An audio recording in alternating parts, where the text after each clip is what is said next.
Karena kedatangan mereka ke lembah kali ini memiliki arti penting, Sun Feng telah melakukan semua persiapan yang diperlukan sebelum mereka berangkat. Beberapa gerbong ini semuanya menggunakan logam hitam sedingin es untuk menempa tiang utamanya. Bahkan jika berada di tempat yang paling panas sekalipun, orang-orang di dalam gerbong tidak akan merasakan sedikit pun panas yang menyengat. Biaya pembangunan hanya untuk sejumlah kereta ini saja sudah cukup untuk membeli sebuah kota. Bahkan klan burung vermilion yang kaya sekalipun hanya mampu membangun 10 kereta saja. Namun kali ini saja mereka menggunakan 8 di antaranya sekaligus. Selain besi hitam sedingin es yang mencegah sengatan matahari, semua orang yang menuju lembah lava kali ini mengenakan baju zirah sutrat es tahan panas.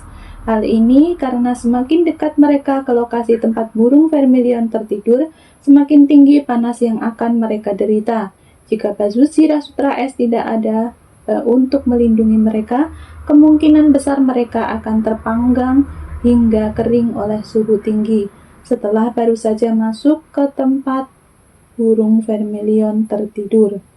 Berdasarkan alasan bahwa memasuki lingkungan yang seburuk ini dan penuh dengan bahaya yang mengintai di mana-mana, tidak mungkin Sun Feng hanya mengirim 4 pengawal yang mengikuti mereka. Semua ini adalah ide sang bijak. Bagi orang asing, segala sesuatu tentang alam dewa itu penuh teka-teki. Kemampuan sang bijak untuk membangkitkan hewan mitologis itu bahkan lebih menjadi rahasia di alam para dewa.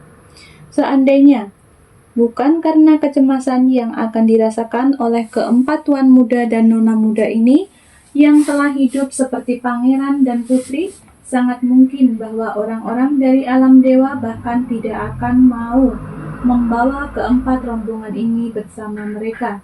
Adapun soal keamanannya, alam dewa adalah entitas yang sangat tangguh, dan selama perjalanan ini terdapat sebanyak 18 utusan dewa dari alam dewa. Terlebih lagi, orang yang masih duduk di bagian depan kereta adalah entitas terkuat dari alam dewa, sang bijak. Sekalipun makhluk iblis tingkat tinggi ingin menyerang sekelompok orang ini, kemungkinan besar ia harus mempertimbangkan terlebih dahulu sebelum benar-benar melakukannya. Saat meneliti seluruh benua Guangming, hanya alam dewa yang berani menepuk dada dan mengatakan bahwa bahkan tidak ada sehelai pun bulu dari binatang iblis yang dapat dilihat di alam dewa. Harus diketahui bahwa semakin tinggi peringkat makhluk iblis, semakin tinggi pula kebijaksanaannya. Makhluk iblis tingkat tinggi tidak hanya memiliki kekuatan tirani, tetapi juga secerdas umat manusia. Makhluk seperti itu hanya sama sekali tidak akan menyerang pasukan seperti ini, yang diawasi oleh seorang ahli terkemuka, dan membahayakan nyawanya sendiri. Dari dalam gerbong-gerbong itu sendiri, aroma umat manusia tercium keluar. Dan ketika mereka baru saja memasuki lembah lava, aroma itu langsung menarik keluar sejumlah besar makhluk iblis tingkat rendah. Meskipun kecerdasan makhluk iblis itu sangat rendah, mereka masih bisa merasakan dari kejauhan tekanan dahsyat yang dipancarkan dari gerbong pertama. Meskipun aroma yang berasal dari umat manusia begitu harum dan manis, rasa takut yang muncul dari naluri mereka tetap mengatakan bahwa orang-orang di dalam gerbong sama sekali tidak dapat memuaskan keinginan mereka akan makanan enak. Makhluk-makhluk iblis itu telah kelaparan selama berabad-abad, tetapi betapapun rakusnya mereka pun hanya bisa bersembunyi di kegelapan dan mengendus aroma harum dan manis yang sudah lama tidak mereka cium untuk sedikit menghibur diri. Jika dihitung dari belakang, kereta yang saat ini dinaiki Sun Yanxiao adalah yang kedua dari dalam rombongan. Meskipun utusan dewa dari alam dewa bersikap angkuh, mereka pun tahu betapa beratnya kendali bagian depan dan belakang kereta, dan semuanya diserahkan kepada mereka untuk dijaga, guna mencegah beberapa binatang buas iblis yang belum membuka mata dan menyerang secara gegabah. Pemandangan di sini memang lebih mengerikan dan mirip seperti telah dibombardir oleh hulu ledak nuklir. Melalui tirai jendela di dalam kereta, Sun Yanxiao mengamati keadaan di luar. Di antara semua kereta kuda, hanya kereta miliknya yang membawa rombongannya yang telah ditugaskan kepadanya sejak awal. Dipinjam oleh Sun Jiayi dengan alasan kekurangan tenaga kerja pada hari kedua sejak mereka berangkat. Adapun kuda-kuda yang menarik kereta black metal dingin itu, semuanya adalah kuda militer yang tahan terhadap dingin dan telah dipilih oleh seorang spesialis. Mereka akan secara otomatis mengikuti kuda yang berada di depan dan oleh karena itu tidak perlu ada orang yang mengemudikannya. Dengan kata lain, apapun yang Sun Yanxiao lakukan saat ini di dalam kereta dan selama dia tidak keluar dari kereta, tidak akan ada orang yang melihatnya. Bahkan jika dia melakukan salto di dalam kereta, tentu saja tidak perlu peduli apakah kata-kata dan tindakannya sendiri akan membuat orang lain takjub atau tidak. Menanggapi upaya Sun Jiayi yang sengaja mempersulit keadaan kali ini, Sun Yanxiao diam-diam memberikan 100 suka dalam hatinya kepada Sun Jiayi. Itu sudah dilakukan dengan sangat baik. Orang pasti tahu bahwa jika dia memasang ekspresi tersenyum seperti Mona Lisa dan berpura-pura menjadi orang bodoh selama 24 jam setiap hari, itu akan menjadi hal yang sangat menyedihkan. Ia berterima kasih atas kejahatan Sun Jiayi dan berterima kasih kepada 8 generasi leluhurnya. Siu, apakah semua benda ini dikeringkan oleh burung vermilion? Siu adalah satu-satunya orang yang mampu berbicara dengannya dan tinggal di dalam tubuhnya, dan bersama Siu, dia tidak perlu menghindari kata-kata atau topik tabu apapun. Hanya burung vermilion api selatan, hewan peliharaan ini yang akan bersusah payah membakar sarang. Suasana hati Siu tampak cukup baik karena dia masih dengan enggan menjawab pertanyaan Sun Yanxiao. Membakar sarang? Bukankah kau bilang ukurannya tidak jauh lebih besar dibandingkan sarang burung biasa? Mengapa sampai tinggal di sarang sebesar itu? Sun Yanxiao mengangkat alisnya.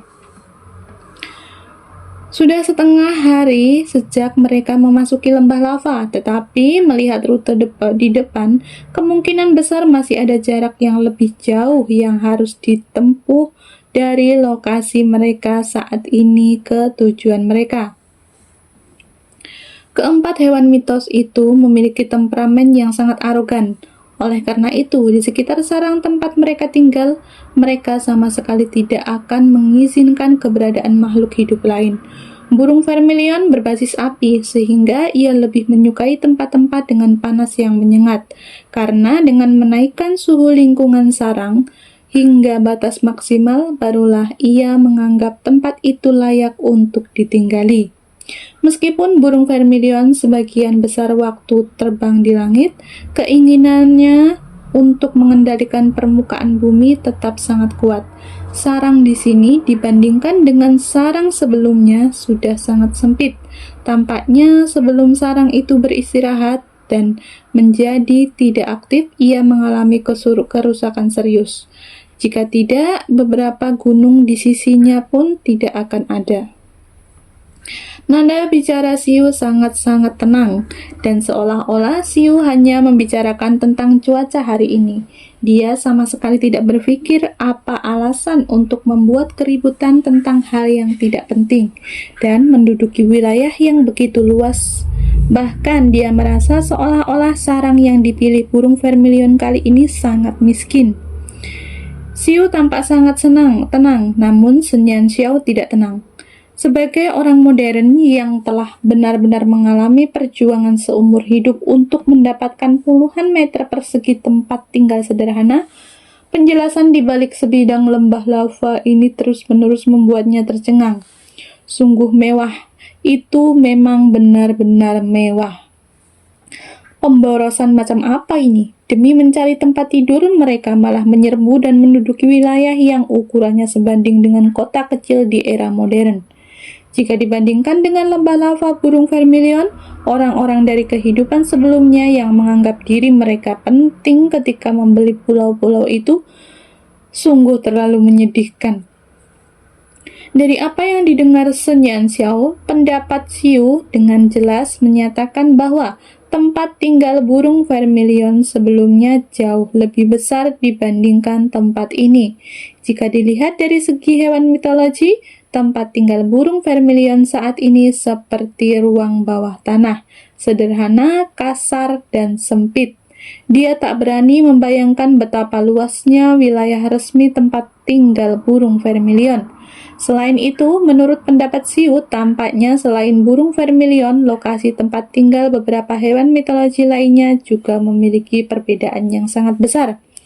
Lagi pula, benua Guangming sangat luas. Benua itu mampu menampung begitu banyak manusia dan binatang buas sekaligus, namun masih mampu menyediakan area yang jauh lebih besar untuk hewan-hewan mitologis tersebut. Sebagai pengeluaran yang sangat besar, Xiu, apakah tempat tinggalmu sebelumnya juga cukup besar? Sun Yanxiao tahu bahwa sejak lama sekali, Xiu pernah memiliki tubuhnya sendiri. Meskipun dia tidak tahu mengapa dia menjadi roh yang tinggal di dalam tubuhnya, dia sangat penasaran. Lagi pula, tempat seperti apa itu yang mampu menumbuhkan temperamen seperti ini pada seorang guru besar? Xiu tidak langsung menjawab, seolah-olah dia sedang mengingat sesuatu. Baru setelah beberapa saat, dia menjawab dengan tenang. Inggris. Mungkinkah dia tidak memberikan jawaban sesingkat itu? Karena tidak menganggapnya benar, Sun Yanxiao terus bertanya, apakah ukurannya lebih besar dari lembah lava? Apakah itu sebanding dengan Kekaisaran Longquan? Jangan bandingkan tempat terpencil dan sunyi seperti ini dengan rumahku. Tempat yang terpencil dan sunyi, Sun Yanxiao mengakui bahwa dia sendiri telah berusaha menjilat. Jika suatu hari nanti kamu pulih, apakah kamu akan kembali ke rumah atau tidak? Mungkin karena terlalu banyak waktu luang, Sun Yanxiao tanpa diduga untuk pertama kalinya mengobrol dengan Xiu tentang topik-topik yang tidak penting ini. Aku pasti akan kembali. Suara Xiu memancarkan tekad yang belum pernah didengar Sun Yanxiao sebelumnya. Sun Yanxiao tersenyum dan berkata, jika memang begitu, sebagai sekutu, bukankah sebaiknya kau mempertimbangkan untuk mengajakku jalan-jalan? Dia sangat penasaran seberapa mewah tempat itu sehingga Kekaisaran Longquan yang kaya raya bisa berubah menjadi tempat terpencil dan sunyi. Oke. Meskipun Xiu awalnya tidak sepenuhnya memahami arti jalan-jalan yang dikatakan Sun Yanxiao, setelah menguraikan kata-katanya, dia kurang lebih mengerti maksud Sun Yanxiao. Pada hari aku pulih dan tubuhku kembali utuh, aku pasti akan membawamu ke rumahku. Senyum Sun Yanxiao menjadi semakin berseri-seri. Tempat mewah adalah tempat favorit para pencuri. Itu akan menjadi kesempatan bagus bagi mereka untuk menjadi kaya di tempat yang dipenuhi emas. Karena dia telah meminjamkan tubuhnya kepada seseorang sebagai inang untuk waktu yang begitu lama, setelah masalah ini selesai, dia seharusnya menerima semacam biaya sewa. Setelah berbincang singkat dengan Sun Yanxiao, Xiu yang masih belum menyadari bahwa ia telah membawa serigala ke rumahnya, akhirnya kembali menjadi guru iblis di masa lalu. Masih ada waktu sebelum kau mencapai sarang burung vermilion, dan kau harus menggunakannya untuk meningkatkan kekuatanmu. Tidak ada waktu bagimu untuk beristirahat. Wajah Sun Yanxiao menjadi gelap. Meskipun kemajuannya selama periode waktu ini masih dianggap stabil, masih ada jarak yang cukup jauh di antara levelnya saat ini dan target Xiu adalah mencapai peringkat 6. Tuntutannya itu benar-benar memaksa wanita itu menuju kematiannya. Di bawah ajaran Xiu yang mengejutkan, Sun Yanxiao melaksanakan perintah menantang Xiu, yaitu bahwa selama tujuan belum tercapai, tidak akan ada istirahat selama perjalanan selanjutnya. Tepatnya, dia bercocok tanam di dalam gerbong selama 2 hari 2 malam penuh. Sudah pasti bahwa sudah 2,5 hari sejak mereka pertama kali memasuki lembah lava dan mereka masih belum mencapai sarang burung vermilion. Kenyataan ini benar-benar membuat orang mual. Ini berlangsung selama 2 hari 2 malam, bahkan kelopak matanya pun tidak terpejam sama sekali. Jika ada sedikit saja tanda kelengahan, suara dingin Xiu seperti pecahan es akan meledak di dalam pikirannya. Ini bukanlah suara yang bisa didengar telinga. Bahkan jika telinganya ditusuk sampai tuli, suara yang bisa membuat orang gila itu tidak akan berkurang sedikit pun. Setiap hari para utusan dewa akan mengutus orang-orang untuk memberikan makanan dan minuman kepada orang-orang di setiap gerbong. Selebihnya mereka akan mempercepat perjalanan mereka. Setelah berada di lembah lava begitu lama, sepasang kaki Sun Yanxiao bahkan belum menyentuh tanah. Akhirnya, di bawah serangan brutal Xiu, kekuatan sihir dari dalam tubuh Sun Yanxiao menembus ke peringkat 6 sebelum matahari terbenam. Setelah mencapai peringkat 6, Sun Yanxiao harus memilih di antara 3 profesi untuk memiliki jalur kultivasi sihirnya sendiri, yaitu penyihir, dukun, dan pendeta. Xiu adalah guru yang sangat baik karena dia telah membuat analisis yang sederhana dan jelas untuk Sun Yanxiao mengenai keadaan di arah 3 tersebut. Para penyihir adalah orang yang terkuat di antara ketiganya dalam hal kemampuan menyerang, bahkan jika mereka berada di dalam pasukan yang besar, mereka tetap memainkan peran penting karena serangan sihir mereka yang dahsyat seringkali menghasilkan daya bunuh yang jauh lebih menakutkan dibandingkan dengan senjata pengepungan. Selain itu, para penyihir memiliki jangkauan serangan yang jauh dan dapat dikatakan sebagai mimpi buruk semua orang. Namun, para penyihir juga sangat rapuh dalam situasi di mana para penyihir berada pada jarak yang sangat jauh dari musuh mereka. Mereka adalah sosok yang tak tertandingi.